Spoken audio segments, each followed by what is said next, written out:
Alors donc ce soir vraiment, comme je vous ai dit, Dieu va faire sa part, nous devons faire aussi notre part.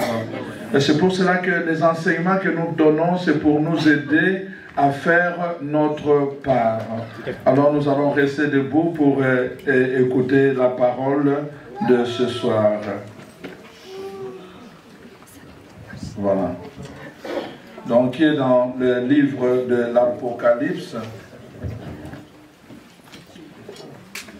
le livre de la Révélation, au chapitre 3. Je vais me servir de deux lumières.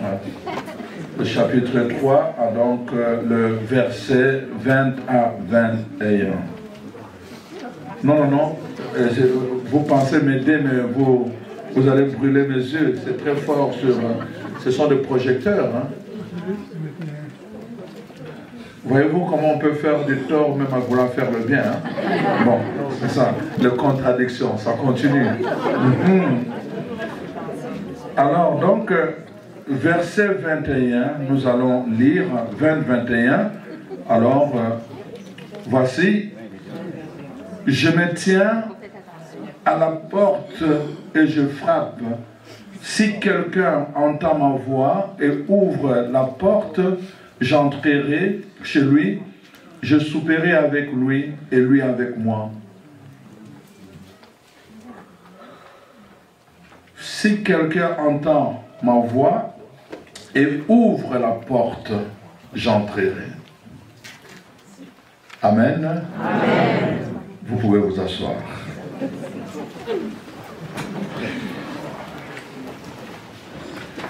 Vous avez entendu, la parole de Dieu nous dit, le Seigneur se tient à la porte. Il se tient à la porte. Il se tient à la porte et il frappe, nous dit la parole de Dieu. Pourquoi Jésus se tient à la porte et il frappe? Je ne sais pas si vous avez déjà vu cette image où Jésus se tient à la porte et la porte n'a pas de poignet. Vous avez déjà vu ça? Le seul poignet est à l'intérieur. Donc, même si, vous savez, il y a des gens, parfois, ils frappent à la porte, personne ne répond, il va essayer le poignet pour voir si la porte est ouverte, n'est-ce pas? Oui. Mais là, il n'y a même pas de poignet, donc le poignet, le seul est à l'intérieur. C'est-à-dire qu'il ne peut que frapper. Pour entrer, il faut que la personne qui est à l'intérieur puisse toucher le poignet et ouvrir la porte.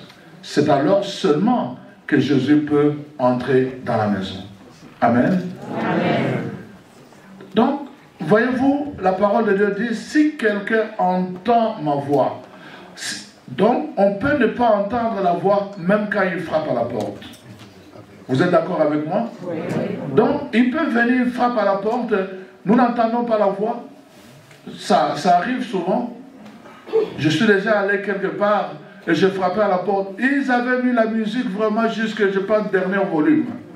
Je frappais, ils n'entendaient pas parce que leurs oreilles étaient occupées par autre chose. Amen. Amen. Mais si quelqu'un entend et qu'il ouvre, la deuxième chose, il peut entendre mais ne pas ouvrir. Mais la parole de Dieu dit, la condition pour que je fasse toutes choses nouvelles, c'est que tu dois d'abord entendre et deuxièmement, tu dois ouvrir la porte. Amen. Amen. Laissez-moi vous dire d'entrée de jeu que l'ennemi aussi vient frapper à notre porte. Parce que lui aussi veut entrer dans notre maison. La parole de Dieu le dit à plusieurs reprises quand nous regardons dans le texte de Genèse, le chapitre 4 en particulier. La parole de Dieu a dit ceci. Ça c'est Dieu qui dit à Caïn. Il dit, voici, le diable se tient. Il parle aussi du péché. Le péché se tient à ta porte. Si tu ne fais pas attention, il entrera. Mais sois fort et domine-le. Le diable se tient à ta porte. Si tu ne fais pas attention, il entrera. Toi, sois fort et domine-le. Amen. Amen. Le diable aussi veut entrer. Il veut entrer. Pourquoi? Parce qu'il dit, je suis bien dans cette maison. Je suis bien quand je suis à l'intérieur de la maison des hommes. Nous le savons, même les esprits mauvais, impurs que Jésus avait expulsés, n'est-ce pas, dans l'évangile de Luc, on nous montre, n'est-ce pas, que quand ils sont partis, ils sont revenus en disant, mais ici c'est trop aride, retournons dans notre maison. Leur maison c'était quoi?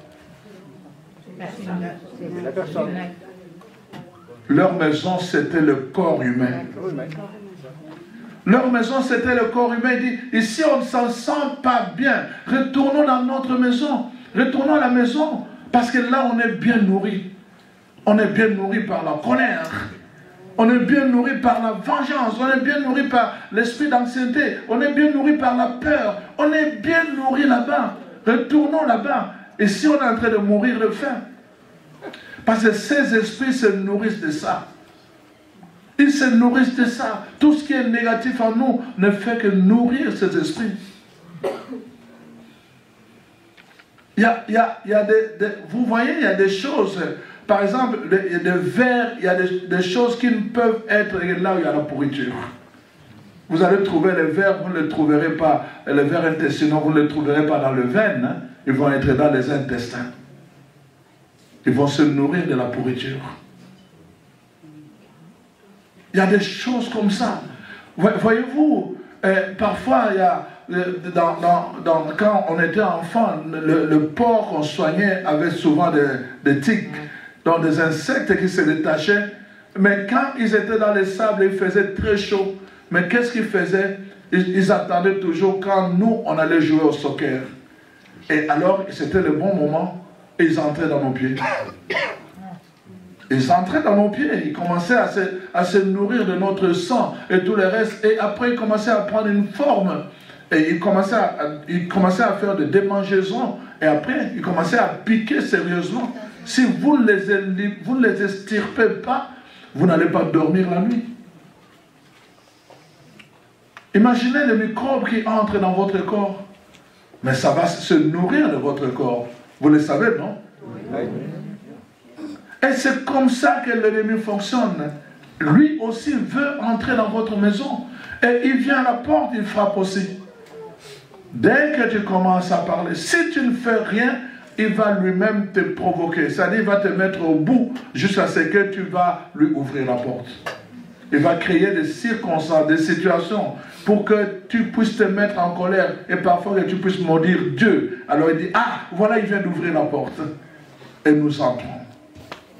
Amen. Amen. Donc, je suis en train de vous dire, nous sommes en train de parler ce soir de la porte qu'on ouvre.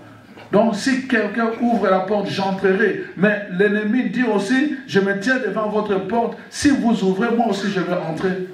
C'est pour cela que vous voyez des enfants de Dieu, mais qui ont des comportements contraires aux enfants de Dieu, parce que souvent, sans le savoir, ils ouvrent la porte non pas à Jésus, mais ils ouvrent la porte à qui? À l'ennemi de Jésus, qui est le diable. Amen. Amen. Donc la parole de Dieu nous met en garde. Faites attention, il se tient devant votre porte, mais dominez-le. Dominez-le. Ça, c'est ce que Dieu dit à Caïn, et il le dit à chacun de nous ce soir. Donc, nous sommes en train de parler de ça. La condition pour que, quand Jésus dit, j'entrerai et je ferai toutes choses nouvelles, je ferai toutes choses nouvelles. Mais pour faire toutes choses nouvelles, Jésus doit d'abord entrer. Il doit d'abord entrer. C'est-à-dire qu'il doit changer de position.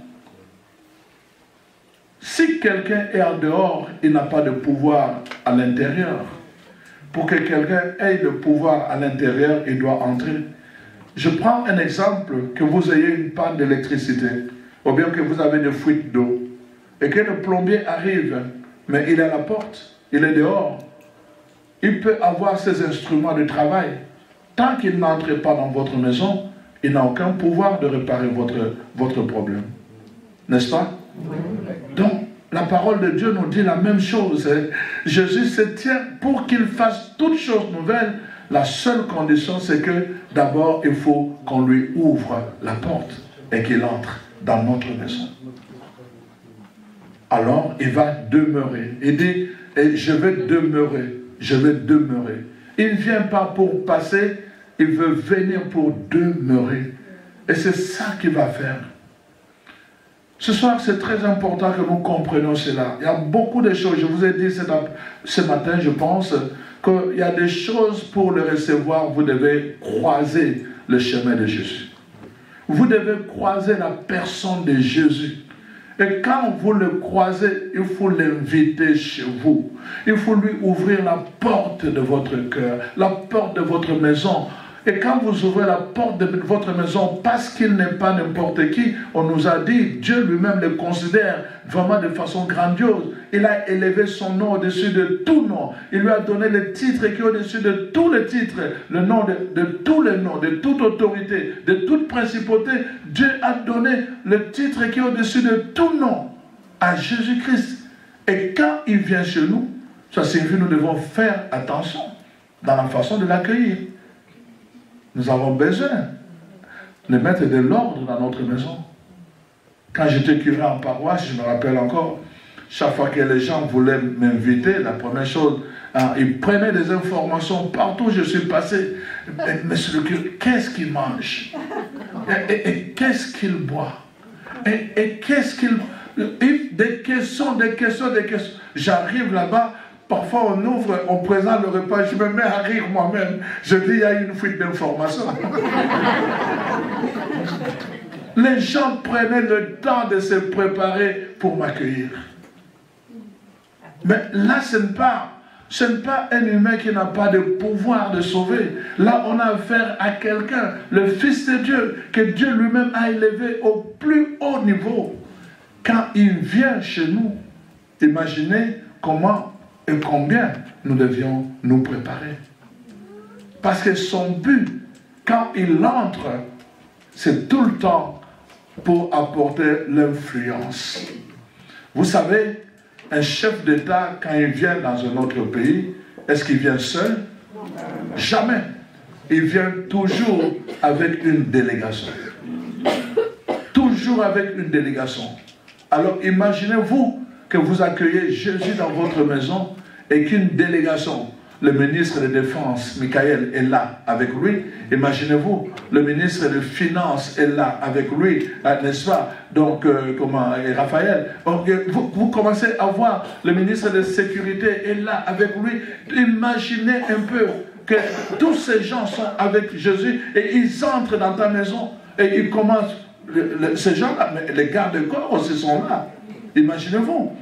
Mais quand eux, surtout quand ils entrent, leur travail c'est toujours de surveiller de quel endroit la sécurité n'est pas assurée. Voyez-vous, cette porte-là bouge, c'est pas sécuritaire. Voyez-vous, ça c'est leur rôle. Donc c'est vraiment un avantage quand Jésus vient habiter et demeurer chez nous. C'est vraiment un avantage. Ça, c'est la première chose. D'abord parce qu'il vient avec une délégation du ciel. Et leur présence change l'atmosphère dans notre maison. La présence de Jésus, quand il vient avec toute la cohorte des anges, sa présence change l'atmosphère dans notre maison. Vous savez pourquoi nous faisons la louange avant tout ce que nous faisons? Vous savez pourquoi? Pour chasser. Pardon?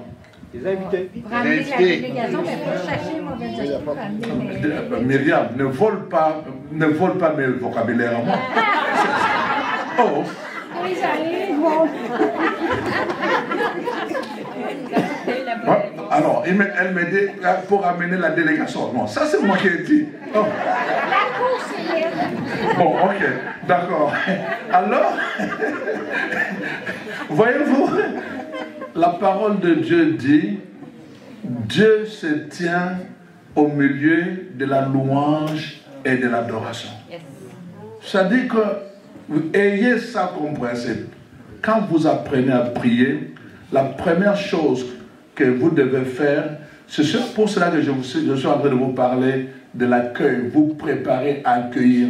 Quand vous vous préparez à accueillir l'arrivée céleste, la première chose, vous devez créer l'atmosphère du ciel sur la terre.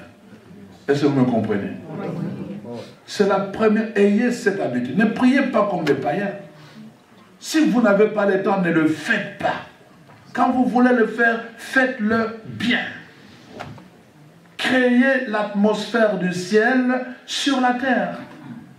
Et la parole de Dieu nous montre comment la louange fait partie de cette atmosphère. C'est pour cela que la parole de Dieu nous dit, quand nous avons la louange et l'adoration, c'est comme si on annonçait déjà à Dieu que tout est prêt.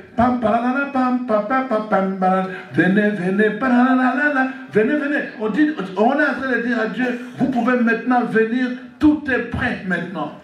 Et alors la parole de Dieu dit, et il descend au milieu de la louange et de l'acclamation. Nous créons l'atmosphère du ciel. Ce n'est pas juste pour danser. Ceux qui me connaissent, qui m'ont déjà vu danser, sauf pour lui. Les menteuses. Bon, ok. Alors, donc, bon, ok. Bon, ok. D'accord. Alors, voyez-vous, mais pour lui, nous devons le faire. Pour lui, nous devons le faire. À cause de son autorité. Parce que nous devons fléchir notre genou devant sa présence. Et nous pouvons danser pour lui, comme l'a fait le roi David. Il a dansé pour son Dieu. Même si, n'est-ce pas, sa femme était mécontente de le voir danser de cette façon-là, il lui a dit, es-tu jalouse? Moi, je le ferai encore pour mon Dieu. Amen. Amen. La louange et l'adoration.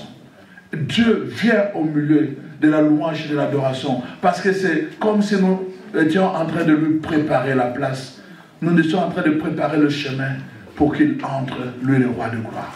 Amen. Amen. Et ce soir, le secret c'est au niveau de la porte. Quand nous ouvrons la porte, mais comment nous ouvrons la porte au Seigneur? Voyez-vous, c'est ça tout le problème. Comment nous ouvrons la porte au Seigneur? Alors donc, nous devons savoir cela. Comme je vous ai dit là, n'est-ce pas, la louange, l'acclamation nous prépare à dire à l'autre, Seigneur, tu peux venir. Viens Seigneur, habiter ma maison. Viens Seigneur, je suis prêt à t'accueillir. Mais plus que cela, la louange et l'adoration, n'est-ce pas? Parce qu'il veut venir, je vous ai dit le premier soir, que Dieu veut nous parler cœur à cœur. Donc, d'abord au niveau du cœur, au niveau de notre cœur. Tout ce qui est dans notre cœur, n'est-ce pas, ressemble, ça nous donne une couleur, ça nous donne une blancheur ou une noirceur.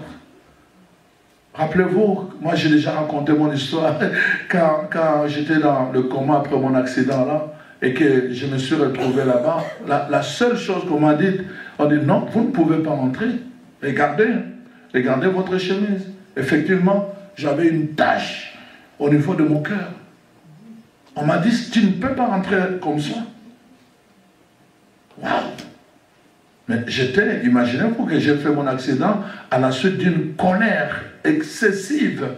C'est la colère qui m'a... Les gens allaient dire, ah, ce prêtre-là, ah, il était comme ça, ah, on l'aimait, ah, il faisait ceci. Mais j'allais mourir tout droit pour aller tout droit de l'autre côté. Mon cœur était rempli de colère. Voyez-vous, les sentiments de notre cœur peuvent se révéler à travers la couleur et donner la couleur. Mon cœur était noirci à cause de cette colère-là. C'est très important. Nous ne pouvons pas penser que c'est caché au-dedans de nous parce que lui voit tout. Et parce qu'il voit tout, nos sentiments les plus importants peuvent, n'est-ce pas, révéler que nous voulons l'accueillir ou bien que nous ne voulons pas l'accueillir. Imaginez-vous que vous appelez un chien et que vous avez un morceau de bâton dans votre bras. Quel est le message que vous lui donnez?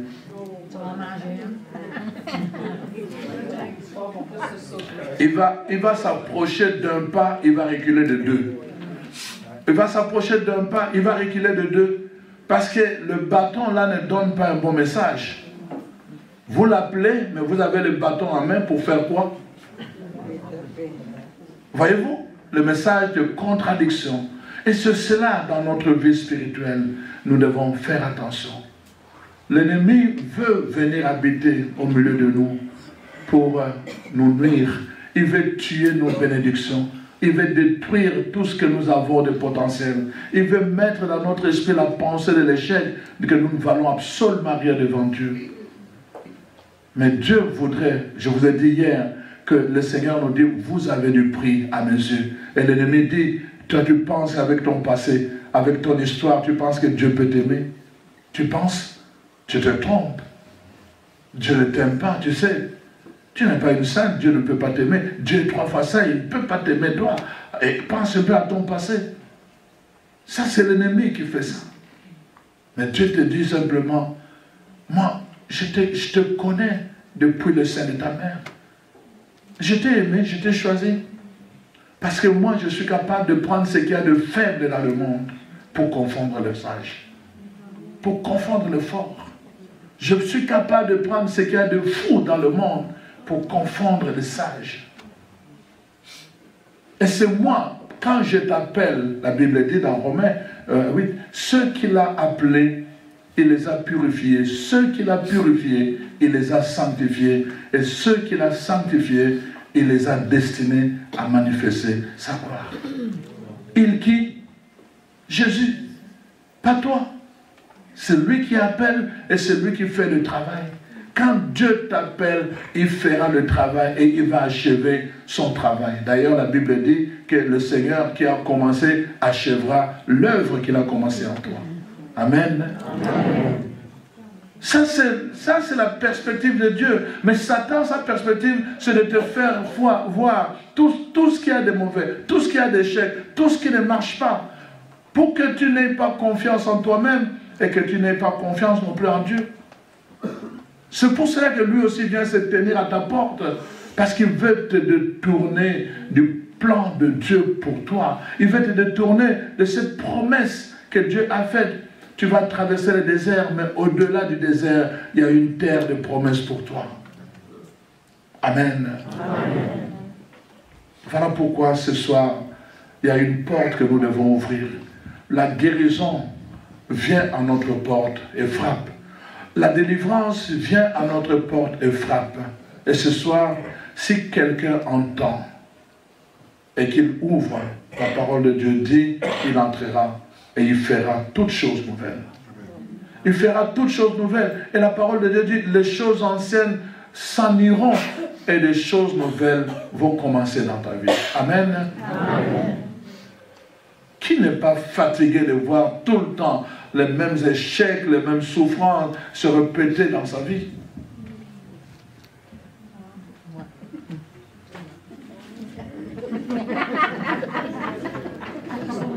Mais c'est vraiment même timide. Hein? Bon, alors, vous qui n'êtes pas fatigués, restez avec. Hein? Ce soir, on prie pour que vraiment vous puissiez rester avec et que vous puissiez apprendre de ce que ça signifie. Alors donc, voilà. Non, c'est fatigant. C'est fatigant d'être enfant de Dieu. C'est fatigant de prier Dieu et de vivre dans la contradiction. C'est fatigant. Je vous ai dit, Dieu a vu une erreur dans votre vie et il veut corriger ce soir. C'est pour cela qu'il envoie la guérison à votre porte pour frapper. C'est pour cela qu'il envoie la délivrance à votre porte pour frapper. Et n'oubliez pas ce que je vous ai dit hier. Parfois, Dieu va passer par une personne pour en faire le Joseph de tout un peuple. Et je m'adresse à ce peuple qui est là. Je m'adresse à vous, les gens de Première Nation. Dieu passe parfois par une personne à travers laquelle il va délivrer tout un peuple. Ouvrez la porte au Rédempteur. Ouvrez-lui la porte, qu'il entre d'abord dans votre vie et alors seulement, à travers vous, il va faire son œuvre autour de vous. Ouvrez-lui la porte. Dieu a besoin parfois d'un enfant pour affronter des Goliaths dans votre vie. Quel que soit le nom de cet esprit de suicide, quelle que soit son origine, nous n'avons pas besoin de ça. La seule chose que nous avons besoin de savoir, c'est que Dieu est capable de susciter quelqu'un pour combattre cela et pour terrasser ces Goliaths-là. Amen. Amen. Gloire à Dieu. Et souvent, nous disons, Seigneur, me voici, Seigneur.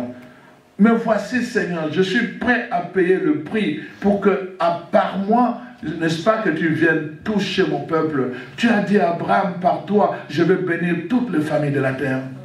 J'aimerais, Seigneur, moi aussi, touche ma vie. Je suis prêt à payer le prix pour que par moi, tu entres dans la vie de mon peuple. Ce soir, nous devons ouvrir la porte. Et je vous ai dit dès le commencement, n'ayez pas une tendance égoïste dans votre prière.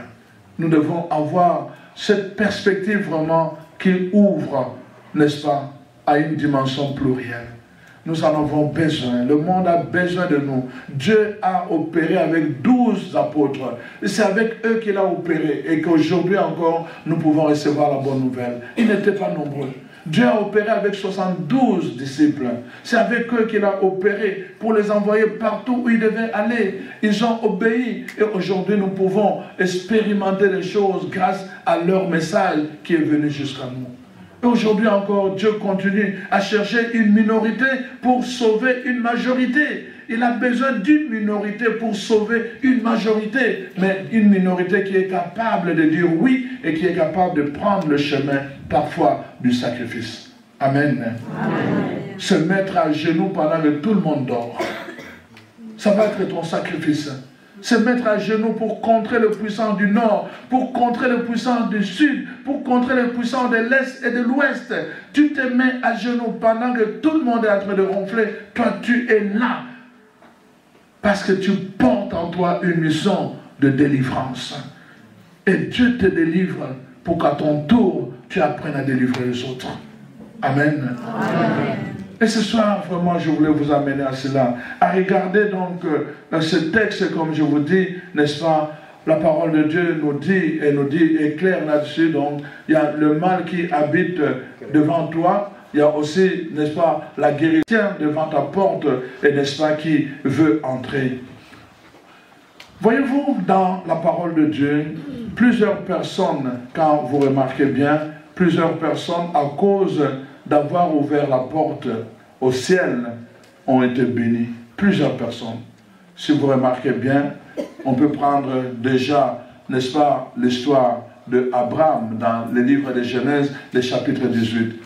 Abraham était assis dans la tente, n'est-ce pas, sous sa tente, il était là, et là, il voit 3 personnes qui venaient, et alors, il s'est précipité à les accueillir. Il dit, venez vous asseoir, on va vous donner de l'eau, vous allez vous laver les pieds, on va préparer un repas pour vous, vous allez manger, vous fortifier, après seulement, vous allez continuer votre chemin.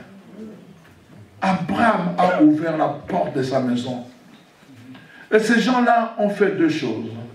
La première, c'est que c'est grâce à eux, n'est-ce pas, qu'il y a eu une promesse que l'année prochaine, à la même période, ta femme sera enceinte. Quand Sarah, qui était derrière le rideau, a entendu cela, elle s'est mise à rire. Et, mais enfin, même si les gens font des prophéties, c'est du n'importe quoi. À mon âge, ces hommes se sont dit, qu'est-ce que tu as dit? Oh, rien. Même si tu ne crois pas, parce que la parole de puissance est sortie dans cette maison, ça aura lieu et ça va s'accomplir. Donc, et nous voyons, Genèse 21, ça commence avec « Et Sarah tomba enceinte ».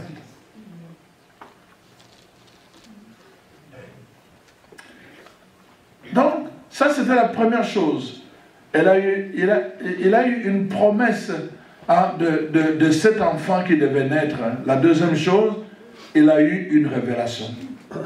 Ces 3 personnes lui ont donné une révélation en lui disant, écoute, nous sommes en train de partir à Sodome. Et en allant là-bas, nous allons aller détruire cette ville. Tous les péchés de ces gens sont montés vers Dieu et il nous a envoyés pour détruire cette ville. Mais dans Sodome habitait quelqu'un qu'Abraham connaissait de très près. Oh, son neveu Son neveu était dans cette ville. Son neveu était dans cette ville.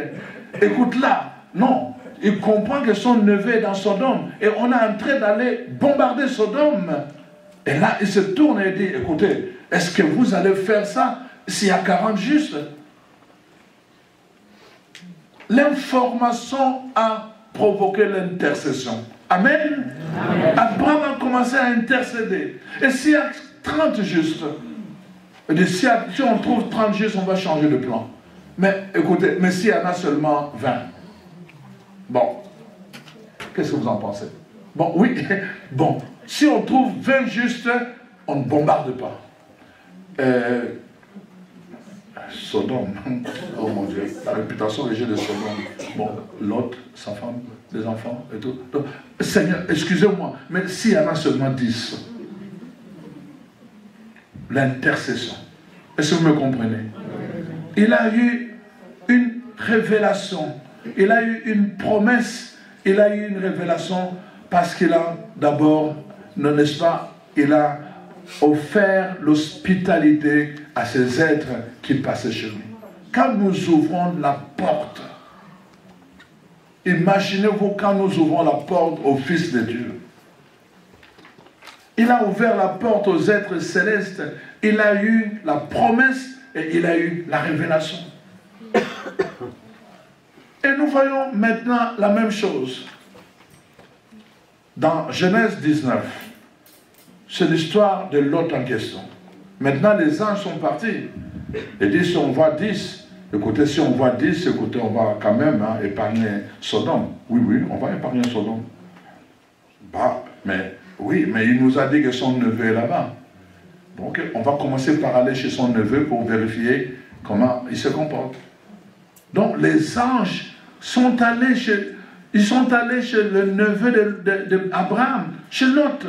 La parole de Dieu dit cela. C'est là qu'ils sont allés et Lot ne le connaissait pas. Il leur a ouvert la porte de sa maison. Amen. Amen. Et là, finalement, quand le temps est arrivé, ils ont dit à Lot, notre mission est urgente, nous devons détruire ce pays. Alors nous vous demandons, prends ta femme, tes enfants et les personnes qui vous sont chères, sortez avec, pour que le nombre, ils étaient simplement Lot, sa femme, et ses 2 enfants, donc ça ne faisait que 4, et puis l'autre là, bon, le mari d'une de ses filles, donc ça faisait 5, ça ne touchait pas le nombre de 10. Alors il dit, bon, on te fait une faveur, prends aussi des personnes qui te sont chères, dans l'espoir de faire 10. Non, l'autre va voir son beau-fils et dit, préparez-vous, on va... Ah, laisse-nous avec tes affaires. Il va voir telle chose. On lui dit, toi tu n'es qu'un étranger, tu veux nous donner des leçons. On lui rappelle qu'il est un étranger. Il leur apporte la parole du salut. On lui rappelle qu'il est un étranger. Amen. Amen. Il dit à sa famille, il dit, mais tout le monde que je suis en train de chercher pour leur dire de fuir, personne ne veut fuir. Pendant qu'il était en train de perdre le temps, les anges ont dit non, si on les laisse comme ceci, ils vont continuer à nous perdre le temps. La parole de Dieu, ils ont utilisé leur puissance angélique et ils les ont fait déplacer. Ils les ont fait sortir de la ville. Et ils leur ont dit maintenant, allez fouiller. Et ils ont commencé à fuir. Ils ont commencé à fuir. Et nous connaissons l'histoire de la femme de Lot qui s'est retournée et paf, il est devenu un bloc de sel. Voyez-vous? Et Lot s'est retrouvé juste avec ses 2 filles. Leurs maris ont refusé de venir. Les amis qu'il avait invités ont refusé de venir. Et Lot a été sauvé seul avec ses 2 filles. Et tout le monde a été brûlé par le feu qui est tombé du ciel. Amen. Amen. Grâce à son hospitalité, pour avoir ouvert la porte à ces êtres qui sont venus du ciel, Lot a été sauvé, n'est-ce pas? Il aurait pu mourir avec tout le monde dans cette fournaise. Amen. Amen. Sa vie a été épargnée parce qu'il a ouvert la porte à des êtres célestes. Ça, c'est ce que la nature nous dit simplement pour les choses d'en bas. Et c'est très important que nous puissions prendre conscience de ces choses-là, parce que alors en ce moment-là, nous comprenons mieux comment la présence justement de Dieu peut venir changer notre soi. Alors là, nous allons évidemment dans Luc 19, nous connaissons l'histoire, n'est-ce pas, de Zachée. Zachée aussi a eu le désir de venir rencontrer Jésus. Et alors quand Jésus l'a rencontré, il dit, aujourd'hui, j'aimerais demeurer chez toi. Et la parole de Dieu dit, Zachée aurait pu dire, non Seigneur, pas maintenant, mais quand tu seras de retour, j'aurai eu le temps de préparer la maison et puis je vais t'accueillir. Non, la parole de Dieu dit, tout de suite là, Zachée a pris Jésus, il est allé avec lui dans sa maison. Et ce soir-là, une parole prophétique est sortie de la bouche de Jésus, en disant à Zachée, aujourd'hui, le salut est entré dans ta maison. Ce salut, c'était qui? Jésus. C'était qui? Jésus. Ton salut, c'est Jésus. Ta délivrance, c'est Jésus. Ta guérison, c'est Jésus. Dès que tu n'es pas en connexion avec lui, il n'y a pas de guérison, il n'y a pas de salut, il n'y a pas de délivrance. C'est Jésus. Et il dit, le salut est entré dans cette maison parce que je suis entré dans cette maison. Amen. Amen. Et il lui dit une deuxième chose.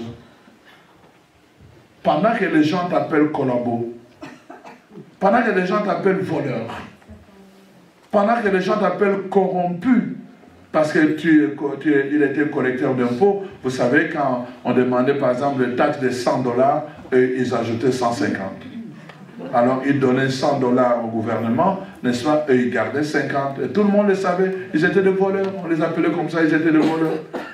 Et quand donc Jésus est entré dans la maison des Zachée, on nous dit, les gens se disaient, mais est-ce qu'il comprend à qui il a affaire? Mais il y avait des gens qui étaient là, nombreux autour de la maison des Zachée, qui disaient, oh, corrompu, voleur. Et tout, pendant que les gens criaient comme ça dans la maison, Jésus disait à Zachée, toi aussi, tu es un fils d'Abraham. Amen. Amen. Pendant que les gens le traitaient de voleurs, de corrompus, Jésus était en train de lui donner une nouvelle identité. Si j'entre dans ta maison, je ferai toutes choses nouvelles. Ce que les gens ont considéré par rapport à ton identité, je vais corriger cela. Et je vais te rappeler, toi aussi tu es le fils d'Abraham. Tu es un fils d'Abraham. Et nous comprenons cela, pourquoi? Parce qu'il y a un héritage qui est attaché à cette identité.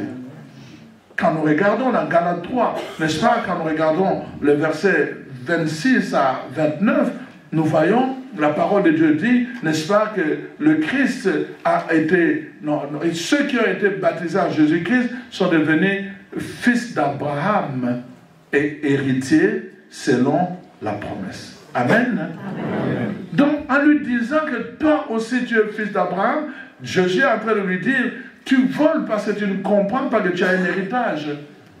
Tu es en train de corrompre parce que tu ne comprends pas que tu as un héritage. Mais en comprenant que toi aussi tu es un fils d'Abraham, sache qu'il y a un héritage qui est attaché à ton identité. Et c'est ça que Jésus veut que tu comprennes. Quand tu reçois la guérison, c'est ton héritage. Quand tu reçois la délivrance, c'est ton héritage. La parole de Dieu dit dans Luc 4, 18 à 22, l'Esprit du Seigneur est sur moi, il m'a envoyé proclamer la bonne nouvelle, n'est-ce pas, aux pauvres, annoncer la délivrance aux captifs et la libération aux prisonniers. Ça fait partie de ton héritage. C'est ça que Jésus est venu faire pour toi. La délivrance dans tout ce qui te tient captif. La libération de tout ce qui t'emprisonne. Jésus veut que tu expérimentes cela. C'est pour cela qu'il est venu. Mais pour que tu l'obtiennes, tu dois croiser la personne de Jésus sur ton chemin. Amen. Amen. Et tu dois lui ouvrir la porte. Je termine avec cette histoire de Lazare qui était enfermé justement dans une prison de l'ombre de la mort. Et Jésus vient, voyez-vous, remarquez comment Jésus procède dans l'évangile de Jean 11. Comment Jésus procède? Il vient, il est devant le tombeau de Lazare. Qu'est-ce qu'il dit à Marthe et Marie? Qu'est-ce qu'il leur dit? Pardon? Mon frère vivra.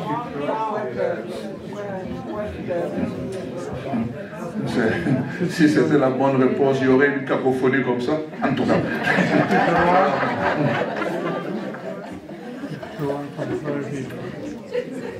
En tout cas. Alors, donc. J'ai rangé la pierre. Pardon, je ne veux pas, mais j'ai déjà bu de l'eau.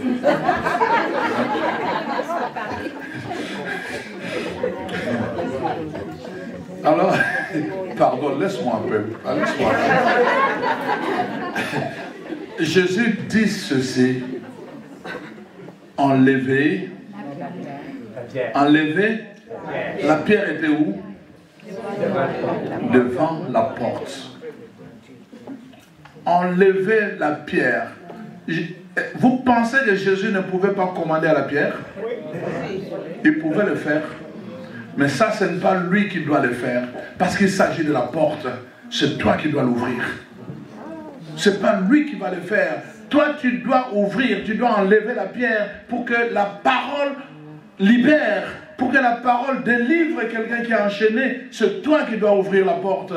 Tu dois libérer la pierre pour permettre la puissance de la parole de pénétrer là où il y a des chaînes. Enlever. Ça, c'est vous qui devez le faire. Jésus appelle maintenant à la vie. Il appelle maintenant à la vie. Voyez-vous? Parce que ça, vous ne pouvez pas le faire. Faire des choses nouvelles, c'est lui seul peut le faire. Mais ouvrir la porte, c'est vous seul qui pouvez le faire. Amen. Amen. Voilà pourquoi ce soir, tout dépend de vous. Tout dépend de vous. Partout où il passe, il fait le bien. Et ce soir, vraiment, si vous ouvrez la porte,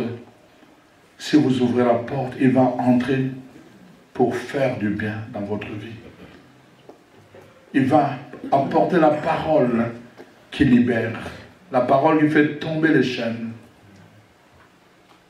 Ce soir. Parce qu'il est le Fils de Dieu. Parce qu'il est l'agneau qui est venu ôter le mal du monde. Parce qu'il est le maître de temps et des circonstances.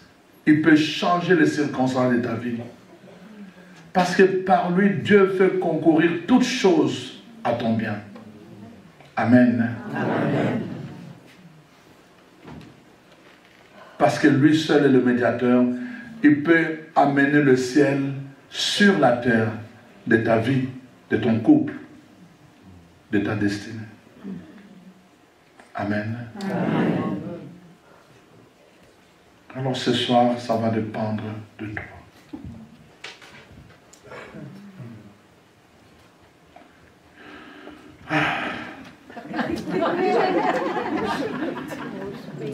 Amen. Non, je suis souffrant parce que je sens une lourdeur. Et cette lourdeur, c'est à cause de résistance. Il y a beaucoup de lourdeur.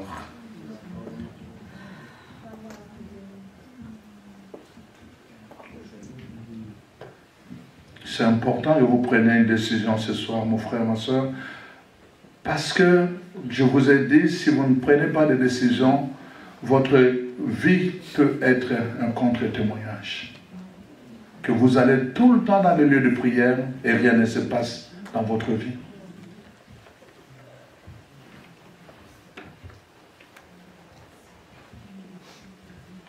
Alors, la question que je vous ai posée ce matin, ou plutôt la question que Jésus vous a posée ce matin,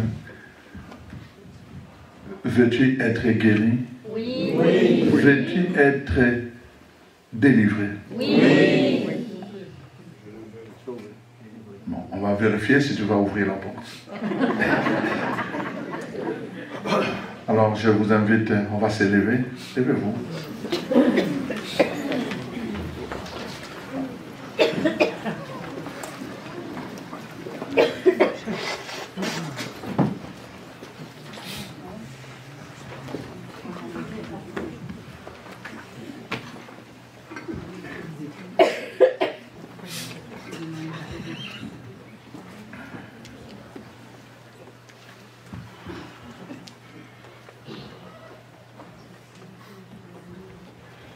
La première chose que nous allons faire, c'est vraiment de réaffirmer notre attachement à Jésus-Christ.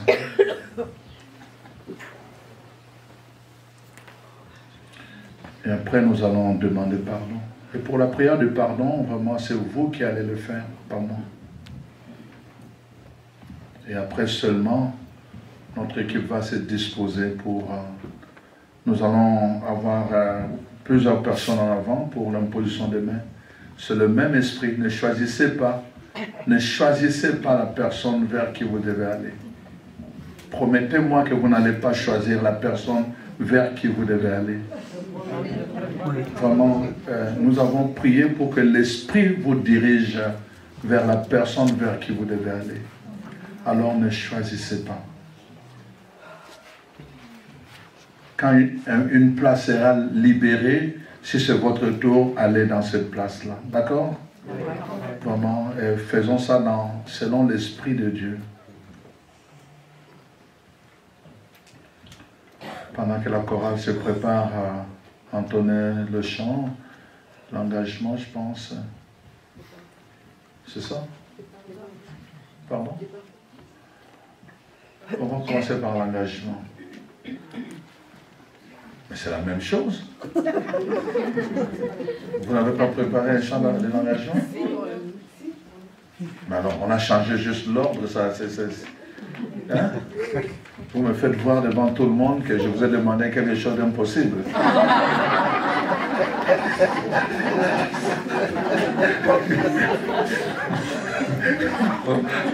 Bon. Alors donc, on va... Quelle page? 33. 33. Alors donc, on va chanter et puis après on va faire la prière d'engagement à Jésus-Christ.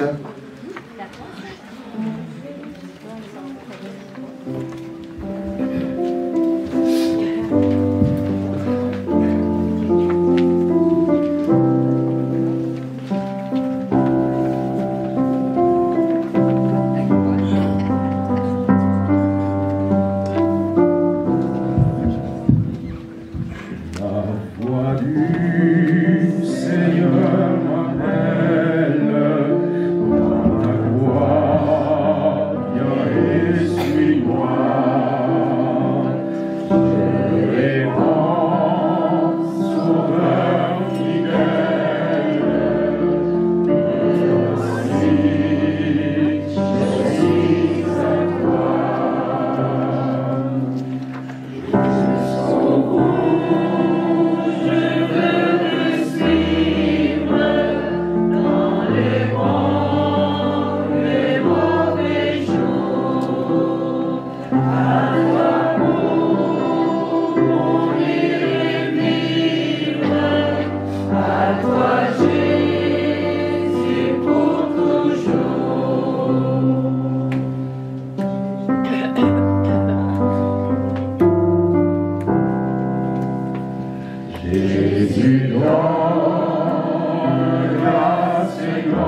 Je vais t'aider simplement à mettre dans ta bouche cette prière pour que tu confesses publiquement. La Bible dit, celui qui confessera mon nom publiquement devant les hommes, moi aussi je vais confesser son nom devant mon Père qui est aux cieux.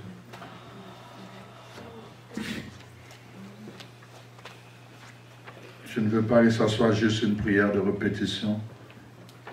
C'est juste pour que tu prennes le temps de prendre conscience que tu dois confesser Jésus comme ton Seigneur et ton Sauveur.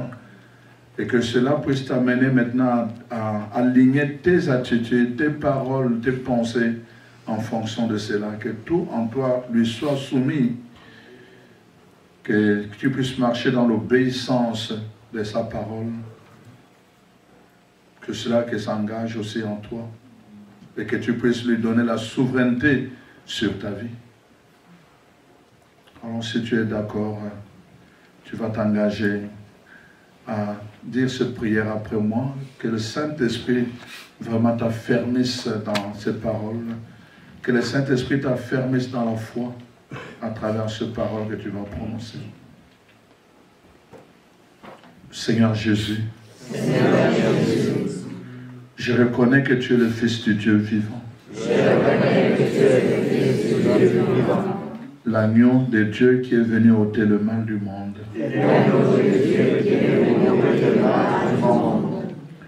Tu es né de la Vierge Marie. Tu as souffert sous Ponce Pilate. Tu es mort sur la croix pour mes péchés. Et tu es ressuscité d'entre les morts pour me donner une vie nouvelle.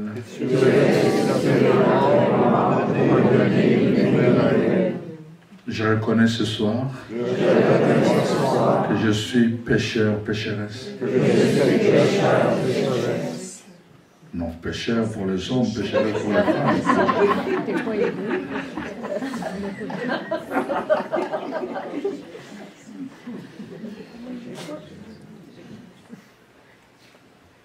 Je te demande pardon de tous mes péchés. Je reviens à toi, Seigneur Jésus. Toi qui es le chemin, la vérité et la vie. Je te reçois ce soir de façon solennelle comme mon Seigneur, mon Sauveur et mon Maître. Et je te donne la permission de régner sur tous les aspects de ma vie. Je te remercie, Seigneur Jésus, pour la vie nouvelle que tu opères en moi. Maintenant. Amen. Amen.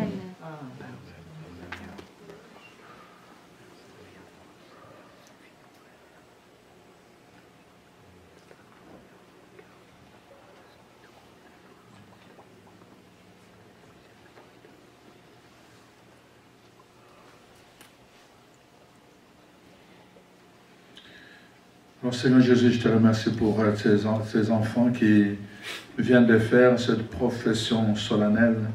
Je te prie, Seigneur, de mettre ces paroles dans leur cœur pour que ça devienne une vérité, un style de vie. Je te prie, Seigneur, de les affermir dans la foi, de les fortifier puissamment par ton Esprit Saint. Je te prie, Seigneur, pour que leur vie rende témoignage à cette vérité. Je te prie, Seigneur, pour qu'en toutes circonstances, tu sois et tu demeures le maître de leur vie et de leur destinée. Merci Seigneur pour tout ce que tu as accompli sur la croix pour eux. Merci Seigneur pour le voile que tu as déchiré en leur faveur. Merci Seigneur de leur avoir permis d'avoir accès à ton trône de grâce et de miséricorde et maintenant d'être appelés fils et filles de Dieu, fils et filles d'Abraham et héritiers selon la promesse. Merci de leur donner accès à cet héritage jour après jour. Merci surtout, Seigneur, de venir détruire toutes les œuvres qui sont maintenant en contradiction avec cette profession dans leur vie. Merci, Seigneur Jésus. Merci.